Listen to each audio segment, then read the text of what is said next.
সেনাবাহিনীর মেরুদণ্ড ভেঙে দিতে ৫৭ চৌকো সেনা কর্মকর্তাকে হত্যা।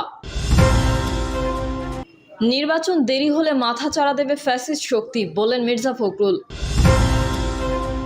বিএনপি ক্ষমতা এলে বিগত সরকারের সময় হওয়া সব হত্যার বিচার করা হবে, বললেন তারেক রহমান।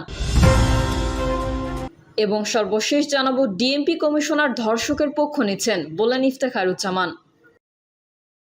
এতক্ষণ শুনছিলেন সংবাদ শিরোনাম, এবারে বিস্তারিত। তবে তার আগে অনুরোধ থাকবে আমাদের চ্যানেলটি সাবস্ক্রাইব করে বেল আইকনটি ক্লিক করুন। সেনাবাহিনীর মেরুদণ্ড ভেঙে দিতে ৫৭ চৌকো সেনা কর্মকর্তাকে হত্যা। সেনাবাহিনী ও বাংলাদেশের মেরুদণ্ড ভেঙে দেওয়ার জন্য পিলখানায় ৫৭ জন চৌকস অফিসারকে হত্যা করা হয়েছে বলে মন্তব্য করেছেন বাংলাদেশের প্রথম প্রধানমন্ত্রী তাজউদ্দিন আহমেদের ছেলে ও সাবেক স্বরাষ্ট্র প্রতিমন্ত্রী তানজিম আহমেদ সোহেল তাজ। তিনি বলেছেন, বিডিআর হত্যাকাণ্ড একটি বিশাল ঘটনা। সেখানে ৫৭ জন তুখোড় আর্মি অফিসারকে হত্যা করা হয়েছে। এ ঘটনায় কার লাভ কার ক্ষতি, এগুলো আমাদেরকে খতিয়ে দেখা প্রয়োজন। সোহেল তাজ বলেন, পিলখানায় হত্যাকাণ্ডের শিকার অফিসারদের মধ্যে আমি ব্যক্তিগতভাবে অনেককেই চিনতাম। তখনকার সময়ের বিডিআর আর এর ডিজি জেনারেল শাকিলের সঙ্গে প্রায়ই আমার কথা হতো। ওনার আমন্ত্রণে আমি পিলখানায় গিয়ে বিডিআর সদস্যদের সঙ্গে কথা বলেছি। সেদিনের ঘটনার বর্ণনা দিয়ে সোহেল তাজ আরও বলেন, আমি এই ব্যাপারটা নিয়ে আইজিকে ফোন করেছিলাম। তাকে বলেছিলাম ওই জায়গাটা যেন র্যাব পুলিশ আনসার দিয়ে ঘিরে ফেলা হয়, কিন্তু উনি তখন আমাকে বলেছিলেন এখানে তো মন্ত্রী মহোদয় আছে, তার মানে তিনি আবার নির্দেশ নিতে পারছেন না। আমি স্বরাষ্ট্রমন্ত্রী সায়রা খাতুনকেও এই একই বিষয় বলেছিলাম, কিন্তু তিনি আমাকে বলেছিলেন এই বিষয়টা প্রধানমন্ত্রী দেখছেন। তারপর আমি প্রধানমন্ত্রীকেও ফোন করেছিলাম, কিন্তু তিনি আমাকে বললেন বিদেশে বসে বেশি বোঝো না। সোহেল তাজ বলেন, এরকম ঘটনা ঘটলে সর্বপ্রথম আক্রান্ত জায়গাটা ঘেরাও করে ফেলতে হয়, যাতে করে ভেতরে যারা ঘাতক আছে তারা যেন বুঝতে পারে তাদের কোনো পালাবার রাস্তা নাই। তারা যদি জানে পালাবার কোনো পথ নেই, তাহলে হয়তো তারা এই হত্যাযজ্ঞগুলো নাও করতে পারত।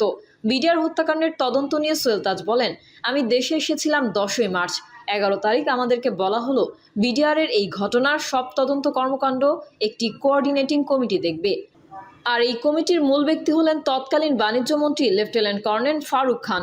এরপরই এই ঘটনার সব ফাইল এবং কার্যক্রম আমাদের হাত থেকে চলে গেল। শুধু তাই নয়, বিডিআর সম্পর্কেও আমাদের কোনো প্রশ্ন করা হয়নি। আমরা কিছু জানি কিনা সেই সম্পর্কেও কিছু জানতে চাওয়া হয়নি, যার ফলে এসব কর্মকাণ্ডগুলো আমার কাছে অদ্ভুত লেগেছিল, কেননা এগুলো তো এমন হওয়ার কথা না।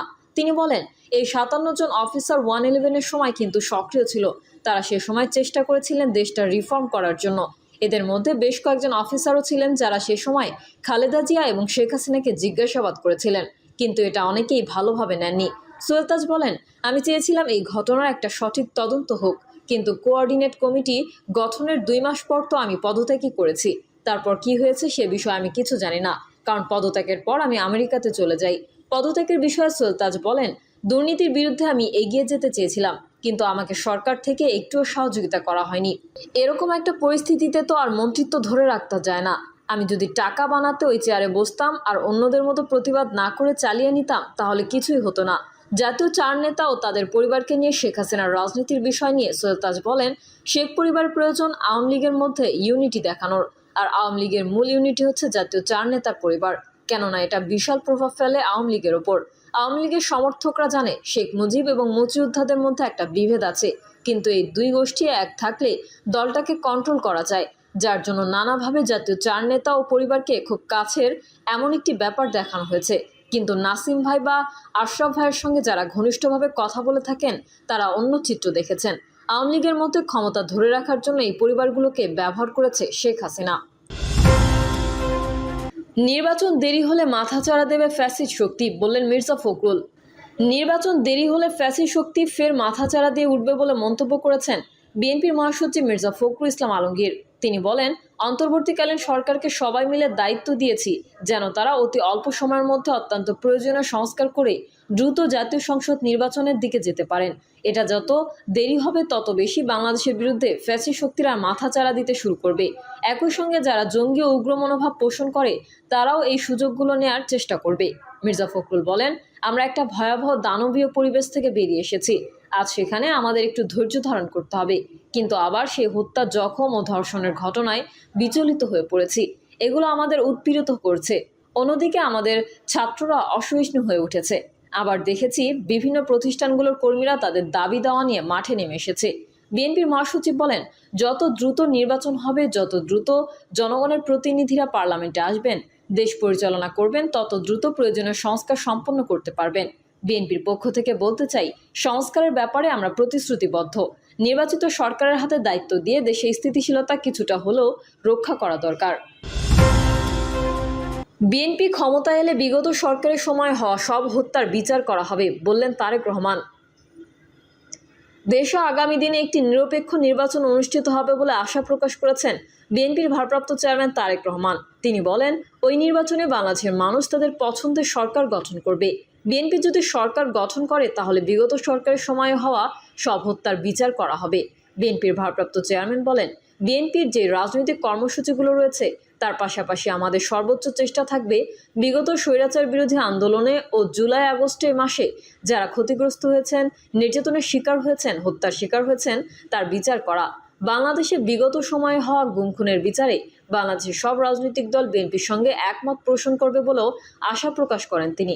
বিগত সময়ে যারা শহীদ হয়েছেন, তাদের ত্যাগে আজকের মুক্ত বাংলাদেশ উল্লেখ করে তারেক রহমান আরও বলেন, আমরা যাদের হারিয়েছি তাদের হারানোর মূল কারণ এদেশের মানুষের রাজনৈতিক অধিকার প্রতিষ্ঠা করা, অর্থনৈতিক অধিকারকেও প্রতিষ্ঠা করা, এক কথায় মানুষের অধিকার প্রতিষ্ঠা করা।